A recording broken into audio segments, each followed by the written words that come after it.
Start with from Punch newspaper. Buhari demands PIA amendments, the Petroleum Industry Act amendments, ignores host communities' 3% agitation.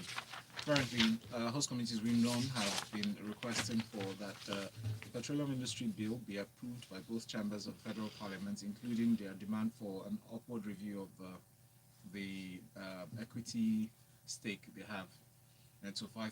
But the president has not, well, in the first request he sent in yesterday, centered basically on the need to review the administrative structure of the upstream regulatory commission.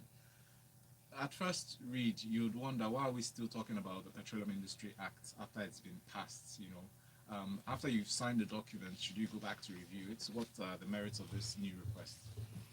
Okay, I guess this is just an update. However, unfortunately, the real meat of the Petroleum Industry Act passage haven't gotten press time, and that's just unfortunate because that act contains the restructuring, okay, of that industry and how it's supposed to be of benefit across the different sectors and industries that play a role for it, both local and international. And that's actually what should be receiving media attention. But as always, we we forget the message and we start chasing the messenger. Now, in this instance, the president, though he's in New York at the moment, did ask for a review of some certain aspects, which didn't cover some of the aspects that many people agitated about as regards the host community allocation of 3%, which, though the House of Reps moved for 5%, the Senate closed it on a 3% position. The president's request covered some amendments under the regulatory structure of the three bodies that would now become the regulations for the Upstream Regulatory Commission, the Nigerian Midstream and Downstream Petroleum Regulatory Authorities bodies. And just like we had a DPR and what do you call it? There's some other regulatory bodies within that sector. These will become the new agencies. Now, what he asked for was for an additional four non-executive directors to their boards, Yeah. of which had only two. Okay. And his reason was that two would not cover the geopolitical nature of the country. It's almost rare, and one would like to know that why, for the first time, Buhari acknowledges federal character. What's going on? This is unlike him. What's going on? Yes, what is really going on? What is he doing? He also asked that they remove the finance and the petroleum minister from the boards, that they already had jobs that were covering almost in the same regards. Now, the Pandef responded by saying that it smacks of incompetence, that just 3 months into signing in, you're already making amendments. But I don't think that position really holds water because, like the Constitution, it is a working document, meaning Yes. it's meant to go through reviews. Wherever you see there are loopholes or some aspects are not working for you, you amend them again and again. What is important is that you have something that puts the restructured concept in motion, okay?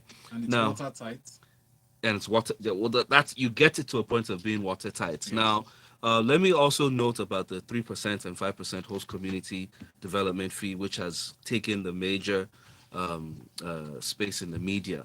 The truth is, ask anyone, and I want listeners to call in or to send messages and responses. Since the beginning, or let's count 10 to 15 years back, from the PDP to the APC, with all the moves to rebuild the Niger Delta because of the gross deficit in infrastructure and development, okay? And when we're talking about infrastructure, we're talking about social amenities, provision of water, lights, schools, health facilities. Has the Niger Delta transformed in any way with the Niger Delta Commission, with the ministry, with the 13% derivation, with the, what's the other one? The NDDC. Have you really seen a growth, any marginal growth in the Niger Delta's position? So this 3% that they've calculated, be it either 3 or 5%, I'm very afraid that without the right structures in place to be able to administer that amount, that 3% or the 5%, even let's even call a wild card, give them 10%. It will follow the same routes that all the other interventions have That's the taken. fear, to Thank be you. honest. Thank you, Divo. And thank you for that question. I've just taken a note of it. So we'll pose it during Lagos Talks 91 so that people can call in. And but you can still send your message in right now. So since the beginning of what I would like to call new democracy, since 1999, any marginal growth in the Niger Delta. I was went to Warri over the weekend, and he said that it just looks like a dead town. You wouldn't imagine Look, that it is a dead town. that you wouldn't even imagine that this is an oil producing not just One of the state, biggest oil producers. town, Warri Yes. in itself. We know how much money has gone to Yeah. that part And it's of still going. Delta State, and it's still going. Yet there's nothing to show for it. And arguably, Warri should look better than Lagos. Yeah, so if you're fighting for 5%, use that same energy to fight the people who are in charge of the allocations or resources allocated to Warri or your part of the state to do well with how much they have already on ground. Good point, Ayo. Thank you. And thank you, Nicole, for your analysis. Thank you. I say, Oix, let's come back to you. I like the call, your name like that. They say Oix. Yeah. This day has this report. Is a headline in show of strength. Nigeria raises $4 billion through Euro bonds. This show of strength, when somebody says show of strength, it could be read in different ways. One angle could see it as, you're proving to people, the naysayers, that you can do this in spite of. Some others might read it as show of strength, almost like you're trying to force your way through something when you're not supposed to be there. We've been borrowing so much money, right? Is this a show of strength in the positive sense, in the raising $4 billion through Euro bonds? And in a sense, some people might describe it as another borrowing in a few days after the president just made this first request. Well, what are your thoughts on this? Okay, so after the whole gangster, if I may say, gangster move by the central bank on the entity above KFX, Yes. they went on to have a virtual roadshow, investor roadshow, and they've come out to raise, I think, $1 billion more than what they had anticipated, Euro bond. And the headline is saying a show of strength. This is another approach for us to diversify our funding sources, but you should also look at it from the perspective that we're borrowing in a foreign currency, in euro, meaning we're borrowing large amounts of money again. That's another approach for the country to borrow large amounts of money. We should also look at the current currency risk that the country is facing. I know that from what the DMO is saying, or having a lot of investors key into our financing program means that investor confidence per se. But you should also look at the fact that in recent times, within the last 2 years, African countries raise foreign bonds, Euro bonds and the likes, and you've seen huge turnout of investors showing interest there. And it's really not necessarily because they really have that level of confidence in the economy, but rather you're looking at the return. Underdeveloped and developing countries like Nigeria offer higher yield return than developed countries. And we should also look at the fact that when we're borrowing this money, we're increasing our debt. And the fact that we're borrowing this money to do most times 3 things, or basically 2, either to fund our budget, to pay mature debt, that is, you're using borrowed money to offset existing debt. And lastly is also to finance every infrastructure. So I do not really see this as a win-win per se for the DMO. Yes, you had investors churning even more than you had anticipated, but what are the genuine reasons as to why they're investing in the country? And should we still be borrowing in foreign currency, considering the current currency risk that the country is facing? Exactly. Well, in terms of safety measures, I mean, can it be safely perceived that this is a safer route to take by the federal government, especially through the debt management office? To borrow Euro bonds, that is.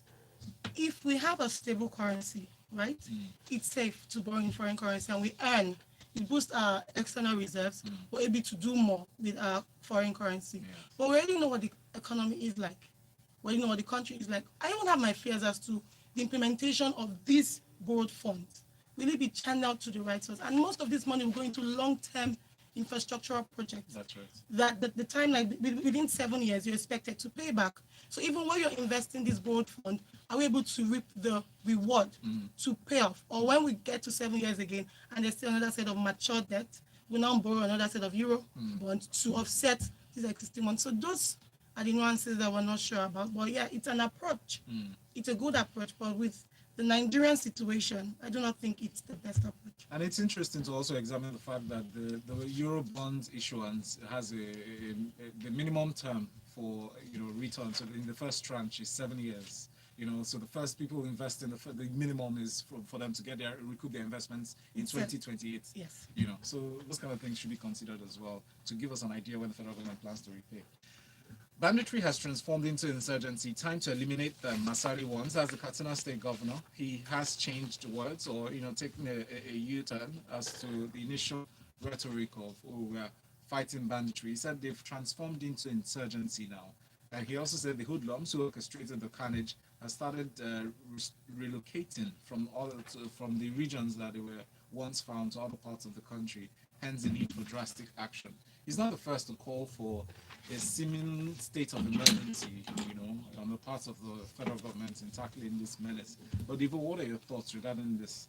Well, they're calling now, but did they call before?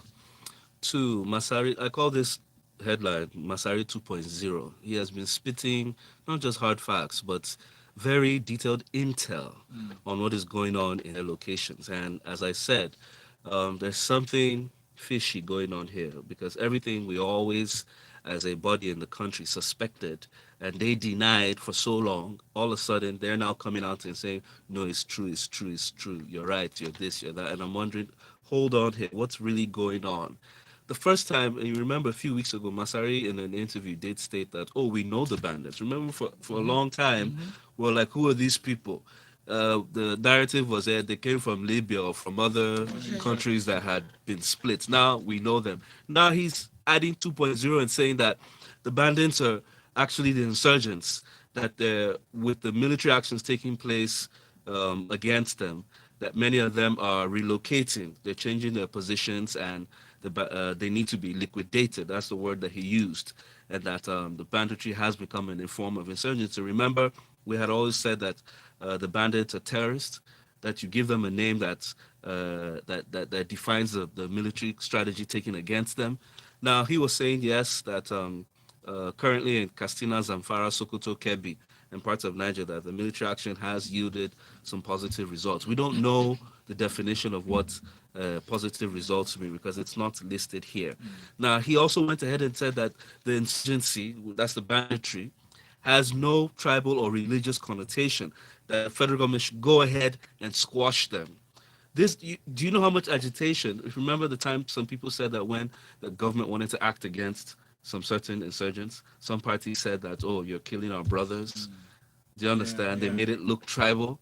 And in some parts they made it look. He's now saying in blank that no, there's no connotation. Take them out. And it's not as if they've stopped speaking the same language. Yes, he like he said in 1. Masari 1.0, he said we know that we speak the same language. So we've been dealing with them. This should be We've been 1.2. Yeah, well, like I said, 2.0, because in this instance, he's also, I mean, he's coming out with serious intel here. My friends, please take note of the Katsina State Governor.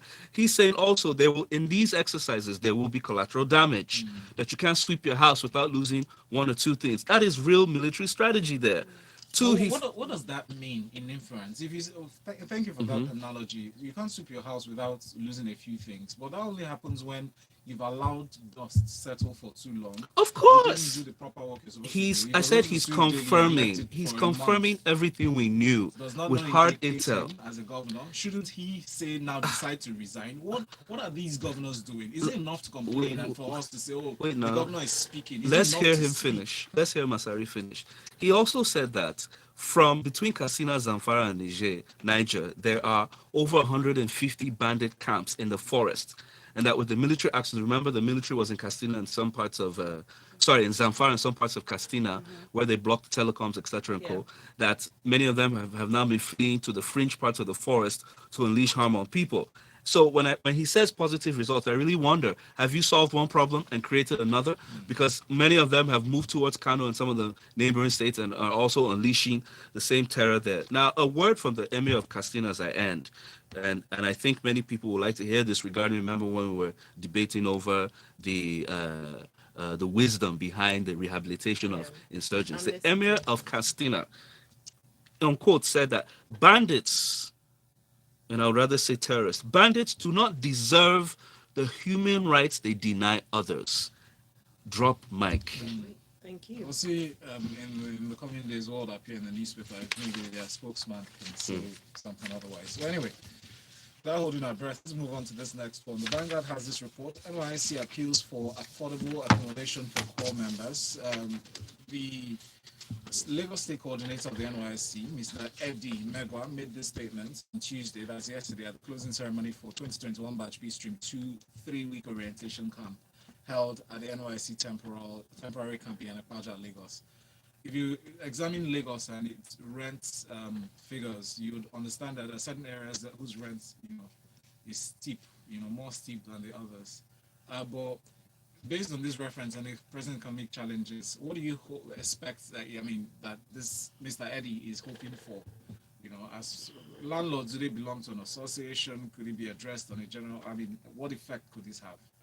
Okay, so I think when I saw this news, what really came to mind was, have they reviewed the employer's obligations for a copper? So first thing first, the employer must provide accommodation for the COP member, right?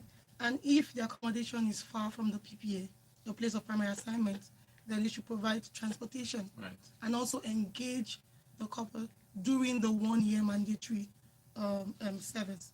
So appealing or engaging with the landlords, shouldn't that be a conversation through the employers? Thank you. The companies.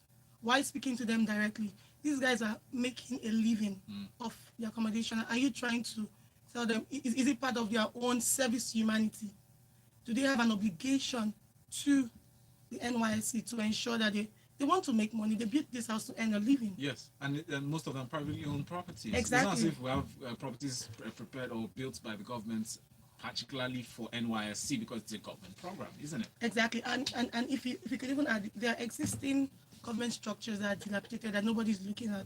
Do you think they should go and renovate these structures to house these COP members for the period? Or perhaps one of the structures that's been taken over by AMCO. Exactly. So these are the options I think the NYC should look at, not necessarily speaking to the landlords to tell them. It's an option to say either you take them or not.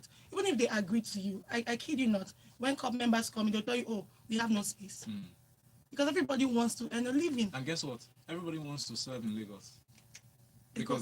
Thank you. It's a highly industrialized area, but thank you so much. All right, Abayomi says, are we now hailing governors that speak without doing nothing? When are we ever going to hold governors responsible? I do think on the show we hold governors responsible. Yes, Indeed, we just spoke about the governor of Katsina State in the previous story and talked about him not just speaking but providing evidence. Yes, well. I want to say to that comment that he missed the point of what we're saying. Yes. What we're saying is that you were right all the while with your notions about what was going on with the insecurity and the conspiracy involved. Now they come out at the end of the day and confirm everything. So it means we should have held them account since. We shouldn't have given them that room to play us in quotes. So that's really what I'm trying to say here. But so let me give an example. Governor Cuomo of New York, right? When there are allegations of sexual assault leveled against him, he denied. He had a grandstand of saying, no, this never happened. That wasn't intent. But when investigations ensued and brought out the facts came out, he resigned, even while still denying. Right? All right, we need to move on to the next so one. I'm just saying, in reference to this governors of Nigeria, it's crazy. Thank you. All right, so we are overworked, underpaid. Lagos nurses lament. Vanguard newspaper. The Lagos State branch of the National Association of Nigerian Nurses and Midwives on Tuesday lamented the acute shortage of nurses and midwives. I would encourage everyone to read this story because this was given at a press conference tagged "The Agonies and Pains of the Caregiver. Nurses Deserve Better." We are currently dealing with a health crisis in Nigeria, and I don't want to sound alarmist, but this is the reality on ground. There's a strike ongoing by doctors, by resident doctors, and hospitals are almost crippled. Now the nurses have come out to say that this is when light agitations like this mean that in the future they are about to say something. So let's pay attention. Devo, let's hear from you. All right, and let me correct that. This is not alarmist. When something has happened, to sound a note of, it's not even warning, to tell people that the the balloon has busted is not alarmist. We can't be measuring or how do I say it, being diplomatic or what's the word, politically correct Correct, yeah. when we have time bombs that have blown up already. Okay, now it's fair to say and it's safe to say that the health system in Nigeria has collapsed because it's not functional, it's not working for you. And the health system we're referring to is the public healthcare system because not everyone is equally opportune to pay to the extent that private healthcare providers give. Now, in a association with the National Association of Nigerian Nurses and Midwives at a conference, the chairman was narrating and lamenting on the more or less the decrepit state of their working conditions. And he was saying that they are overworked and underpaid. Let me repeat myself. They are overworked and underpaid. That means they do more and they earn less. Now, he gave an example that one nurse in some situations, they are there to man 20 beds, that's about 20 patients, on a shift that runs between 24 to 48 hours. That means one nurse is on their feet for over 2 days. I mean, who does that? Where is that done? And you know, for her to man or him to man that position, you have to be alert. Yes. You can't be also tired and you're trying to treat someone.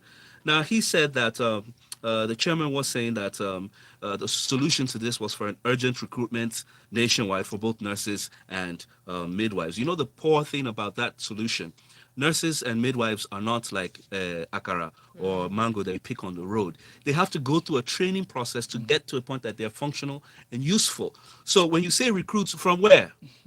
Secondly, he now said that to address the brain drain for caregivers, and that's like social workers, nurses, and co., there's been huge migration because of this poor and decrepit working conditions, remuneration, that has left an astronomic increase in the workload and also pressure, of course. I mean, when you look at the system as a whole, we're currently still dealing with resident doctors that make up about 16,000.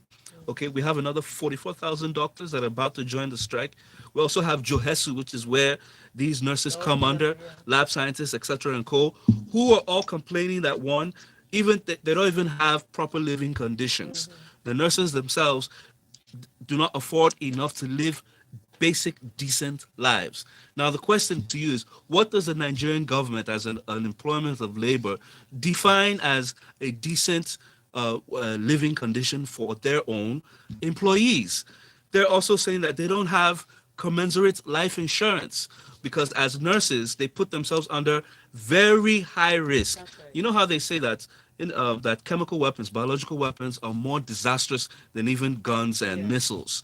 That's what nurses come across. They're just like our famous Stella Adadovo of blessed memory, And who a famous nurse who was one of the first, I think she was the one who was resuming on the first day, was her first day at work. yes, Yes. and they put themselves into harm's way simply because they were trying to protect others. You see, one thing is that you can't know what it is for those who are ill or sick until you're in that condition. Yeah. Talk less of those who are meant to respond and take care of these things. So it is a very drastic tragedy that's going on with the nurses, and we hope that the Lagos state government in this position will do their best, as well as other state governments, to see that they can raise the welfare of our caregivers nationwide. Thank you. On YouTube, we have messages. Tunji Ade Bengal says, Tunji from Malta, thank you. I said, Ayo, you're spot on. The health sector is in shambles. Their staff are motivated, unprecedented brain drain coupled with poor and obsolete infrastructure. Government should please act fast. That's right. All right, thank you. Essay, police retirees storm National Assembly over contributory pension scheme guardian. Another story on the unfair working conditions. And I like that they've all talked about, like, what is the workers' policy from the federal government? What really is their policy? But let me just take one part of this report that I'd like, and then you can speak to the wider report. One of the chairman of the Cross River State chapter of the Nigeria Police Retirees under contributory pension scheme, Christopher F. Young, said that after 35 years in service, they get a paltry sum of 785,284 naira 40 kobo and take 22,000 naira monthly as pension, while an ASP retiree is currently paid 16,000 naira monthly, a situation he described as homicidal. When you read these kind of things and then you put that side by side by people who serve for 4 years, 8 years maximum, who go home with a jumbo retirement, plan in terms of some of the governors in our states, it's mind-boggling. I'd like you to speak to this, please. It's like it's a sorry situation. It's just unfortunate. And I'd like to point to you that an ASP retiree who takes home 16,000 is actually senior in rank to a police inspector that takes home 22,000 naira monthly. And a DSP who is second level senior takes home between 39 and 40,000 naira monthly in these current economic times. Issues around police welfare, military welfare, it's a reoccurring theme, and I'm not sure. I really don't know what these guys are doing there at Abuja.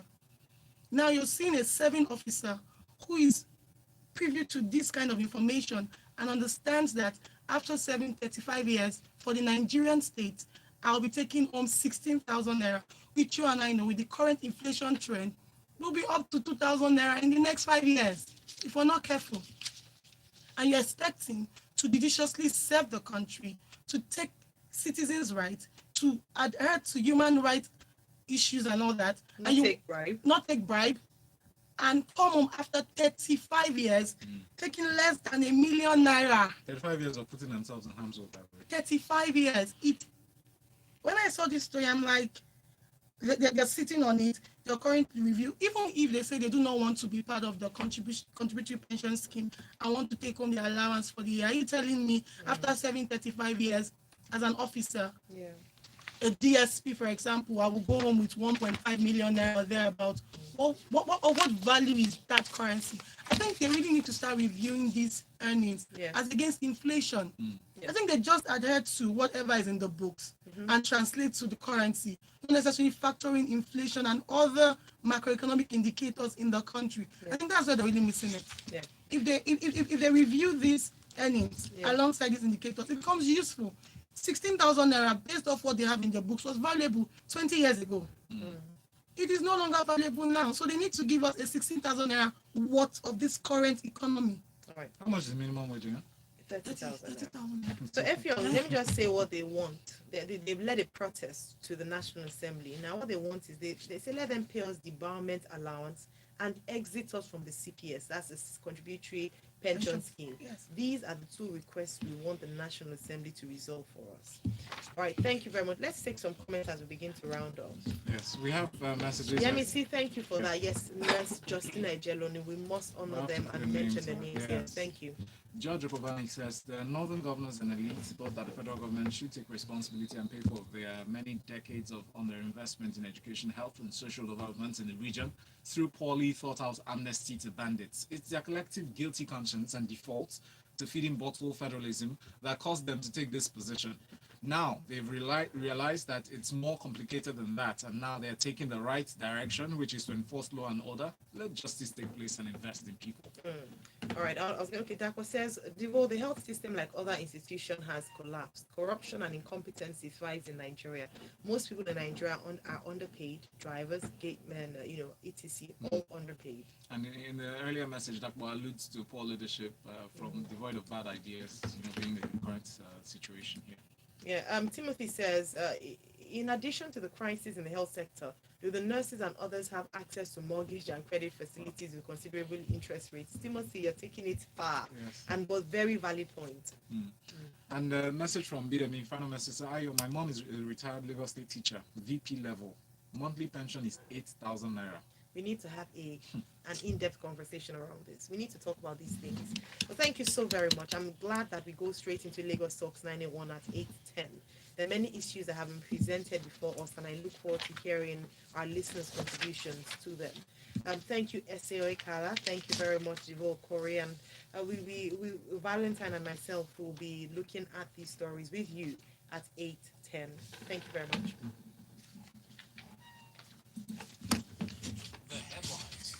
Thank you. Thank you. Discussing for Lagos Talks. We'll open up all the phone lines for Yeah. any headline, any reaction. I'm telling you, Catherine, with respect to the police story, this is what happens when you have an unstable economy. You would have to keep reviewing salaries and pensions. I was going to say, should they be paying them pensions in dollars? Since that's unstable. Abio. It's No. ridiculous. Of course, that's tongue in cheek, but I'm just Yes. saying that it's because, like you rightly said, 16,000 might have made sense to them. 16,000 No, is it even makes sense. yeah, there. even then. Let's even say, But but at least remember, even they were not even paying. The problem is Obasanjo brought it back. just wrong leadership. This number one, this thing, the 3 to 5%, something you noted down. you want to say it to me? No, for Lagos Talk. So that would be my only submission.